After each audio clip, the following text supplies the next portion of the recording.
Nothing beats the.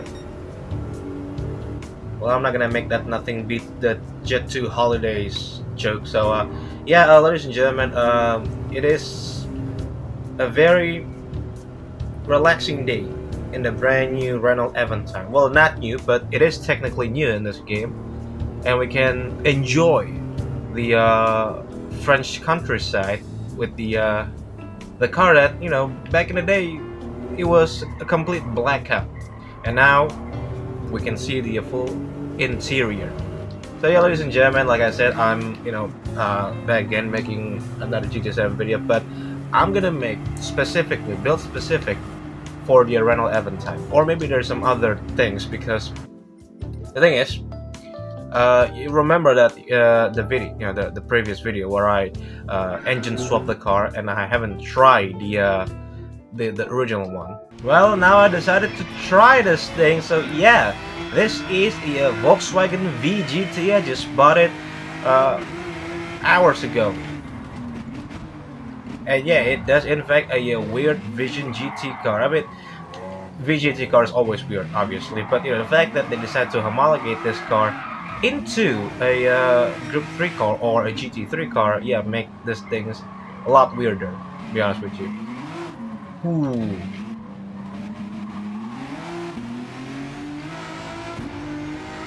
And also the fact they make this thing a open roof car, open roof GT car, make even more weirder. We already have the VGT. I mean, hell, this is like the first car, like the first VGT car that doesn't have a roof, and then the Suzuki VGT came along and decided, you know what, it would be nice to have a GT3 homologation, and they did. It's a Golf, I know. Ooh, shit. It's kind of unique to see, like, they base some of these Vision GT car based on the a real counterpart. I mean, obviously it's based on the VW Golf, so like it has some like a different variation, I would say, and it's some things that, well, I don't know how to say, interesting to say the least, but it's just kind of weird because the original car, as far as I know, it was like a front engine car, and then somehow they decided to let's make it a mid-engine rear-wheel drive car. For God's sake reason. I mean, we have a Mustang that's definitely a front engine rear-wheel drive car, and why the hell does that make it a main engine? Anyway, though, it doesn't matter because we have this. Now, I do see like some of the patch notes, like I read some of the information about the engine swap, because obviously this car's already been swapped with the same engine. Like if you're not believing me, we head into the tuning parts, and yep, you'll see the same car. Now there's other cars, turns out, that has that also have a VW GTI Vision GT Group 3 car, and that car is the same. Okay, it's a VW, and in fact it's a Golf, but it's not a regular. As far as I know, it's this Golf in particular. It's the same as another front engine front wheel drive vehicle, same as the Avantime, but it's much more newer. Now, I'm not gonna make the video about this car, and so like I actually really interesting into the BRZ one, because both of these cars, like it's a different car, obviously. I mean, say 2015 one, the old variation is slightly newer variation. Both of these cars does have a Group 3 car, and they are different. So really looking forward to see that car, and of course, we already seen the Corvette, but we haven't tested the original, well, the startup engine from the Corvette.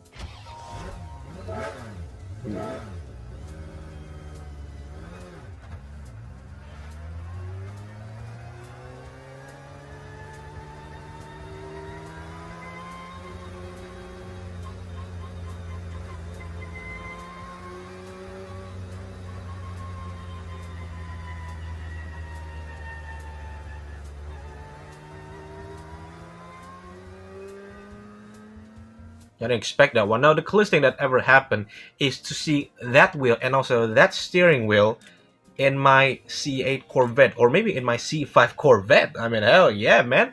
So let's going back to this one. Obviously, already put some decal or sticker on this car. You got some Renault S-Pass F1 car, because the closest thing that we can have, like, we seen a Toyota Alphard with V10 swap that obviously some people, kind of say, oh, this is very obvious. This is a clear reference to the Renault S-Pass F1, and it kind of did. It's a V10. I mean, back in the day, the old F1 car was a V10 car, so makes sense. But right now, I mean, the closest thing that we can have with the Renault S-Pass F1 is the Hot Wheels one.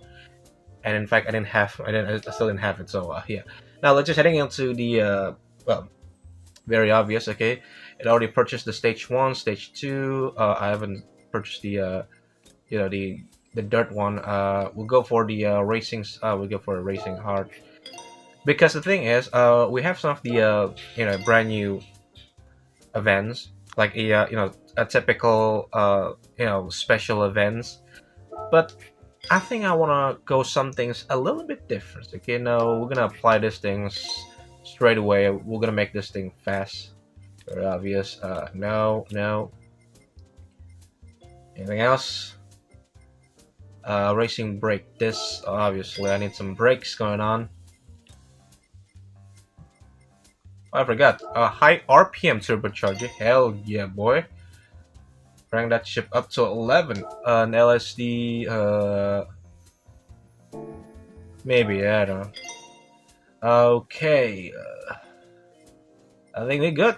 I think we all good. So, because because this car now officially has not only Vision GT cars, but also a Grip 3 variants. Are really interesting when some of these race car engine decided to put this thing on like a normal regular road car. So the road car has some better mileage fuel mileage, I would say, and makes the car feels like an endurance. So we can build some endurance car, like when the car has like a really terrible fuel mileage, and then you have a chance to swap the car into something that. Okay, so we're in the back again, and Saint Cox and the Saint Cox, whatever we're gonna call that thing. Now I think I'm just gonna heading into the yep. No. Okay. Ooh, 300. There you go. No nitrous.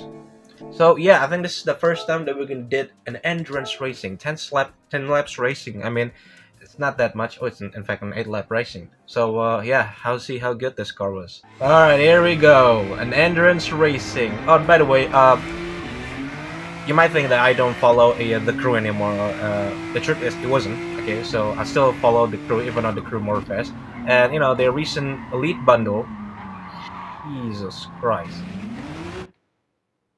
No, I'm not gonna. So yeah, the recent elite bundle of the Crew Morfest, they have a Bugatti Vision GT, which is great.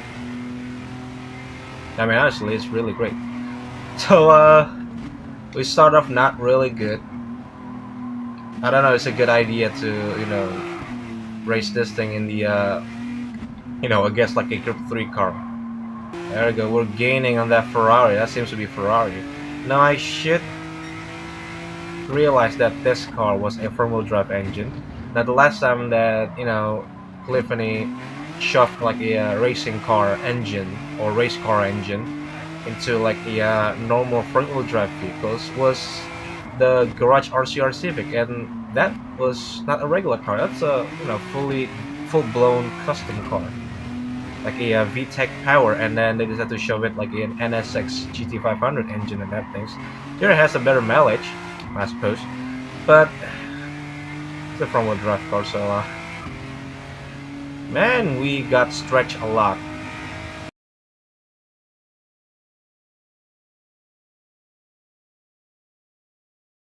I'm start realizing that this is a bad idea. So alright, I'm sorry, man. I'm sorry. I'll let you down with that endurance racing. That turns out doesn't go anywhere else. I mean, look, obviously this car wasn't designed for that, so let's go something more subtle. Now, usually when it comes to this typical, um, radical design cars, like you always seen that things in, I don't know, like in other series, and most likely they were filled. But surprisingly, they kind of like went into other place, like went to other series, went to other competition, and turns out quite, quite competitive. I mean, the Delta Wing is like the example. I don't think it's like the perfect example. Like, the Delta Wing was a how do I say this thing? Like a experimental car, and then failed in Le Mans. But going back to IMSA, and you got the whole mismatch like between the LMP2 car and the Grand Am sports car. Look, you get the whole point, okay? You got some of the weird, quirky car, and then they kind of like moved to other competition, and they found some gold. Like they struck gold in that competition. That's what I'm trying to say.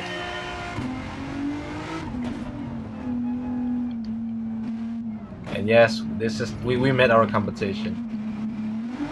It feels like a Prius. I'll be honest with you. Like the dash, like showing how fast I am.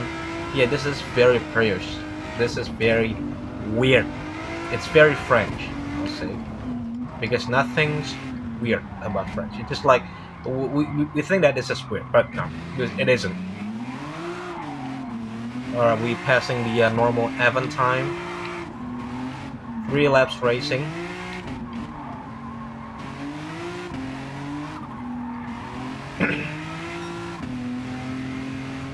Alright, late braking. I think I can do more than that.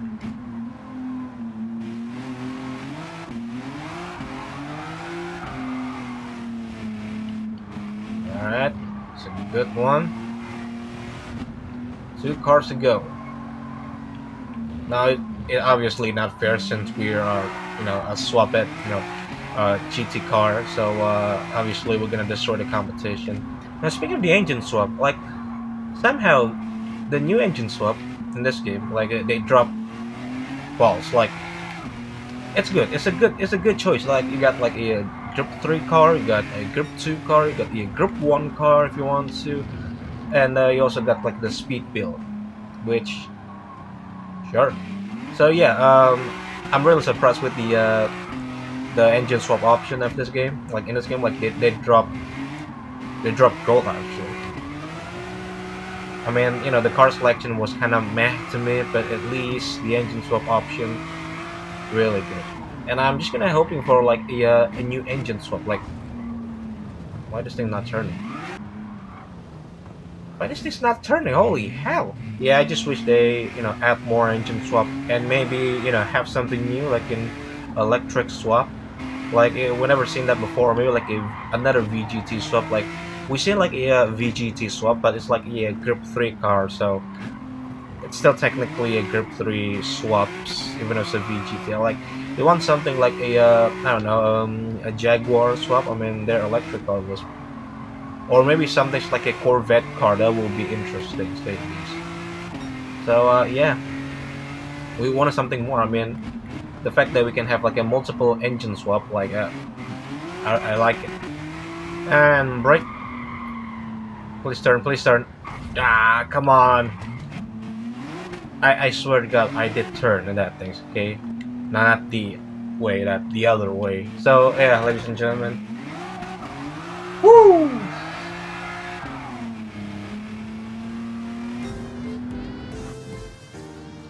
It's a nice car. I still admit that it's still a nice car. At least it's still usable in some other things. But yeah, I mean, are you want to make like an Avantime or like an Espace F1 things? It's not gonna work on this car. Okay, I'm sorry. Maybe like the other cars, has some better thing, some better to represent the Espace F1 at the Avantime. I mean, the Avantime is still great, but it's still not quite as the Espace F1. It's a totally different car. Now, speaking of the Espace F1,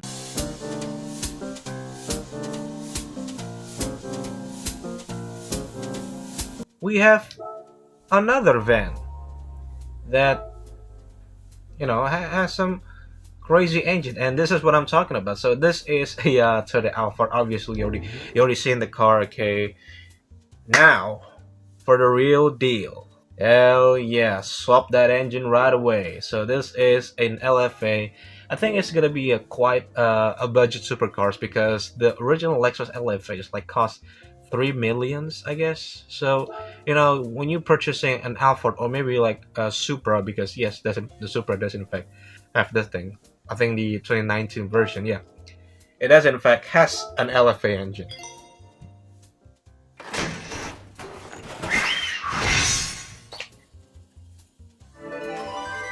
Oh, we're gonna hear the engine.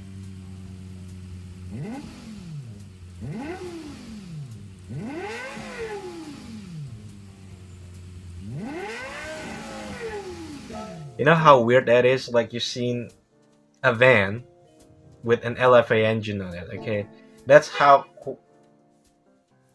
Excuse me.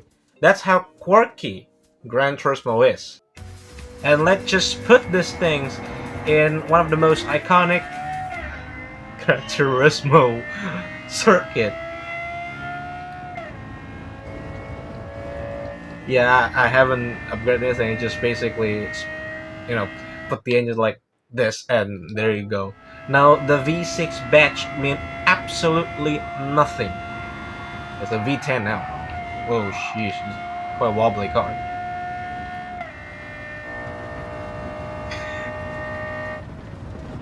You gotta be a madman to have this car. Well, to build this cars.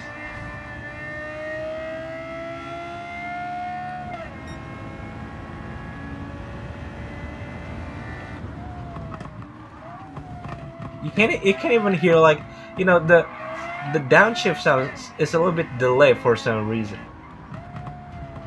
You hear you hear it's slightly different. The downshift was kind of delayed for some reason.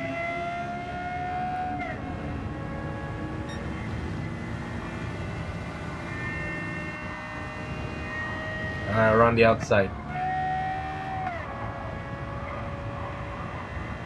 Yeah, we got the momentum.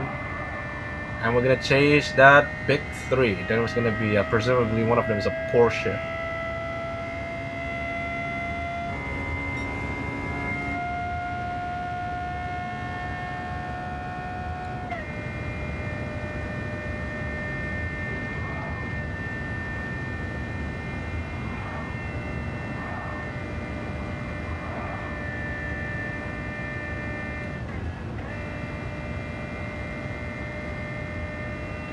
All right.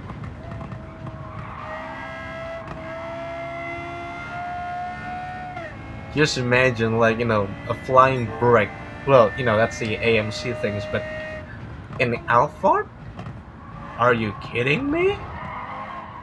Alright, last one's gonna be an Enzo V12 versus a V10. Ah, shit.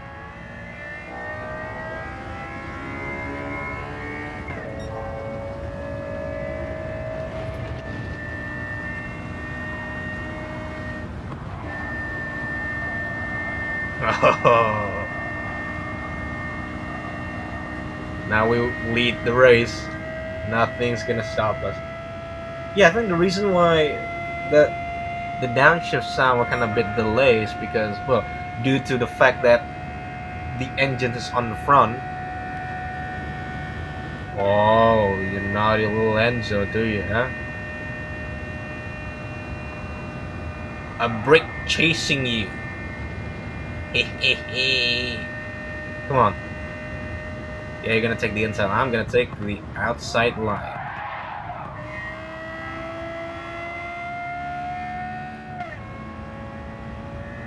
So long.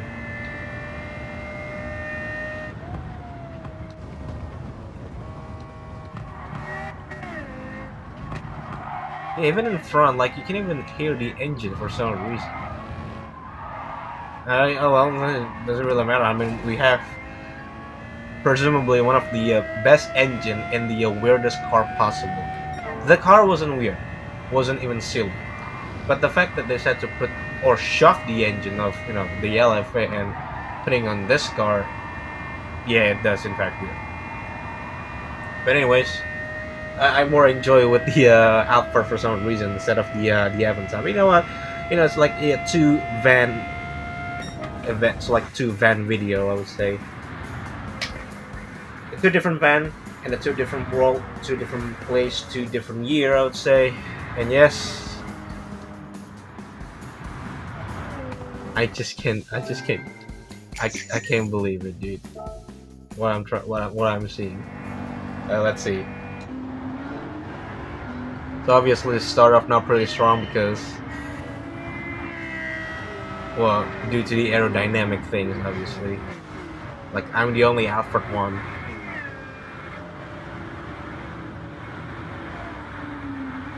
Yeah, it's a little bit wobbly.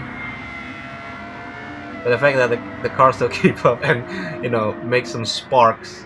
Like this is the only tall vehicles in this game. Like oh yeah.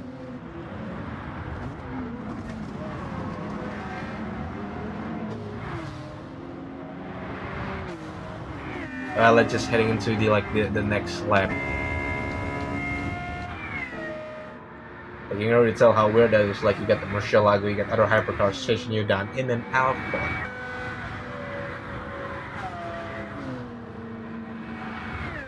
Yeah.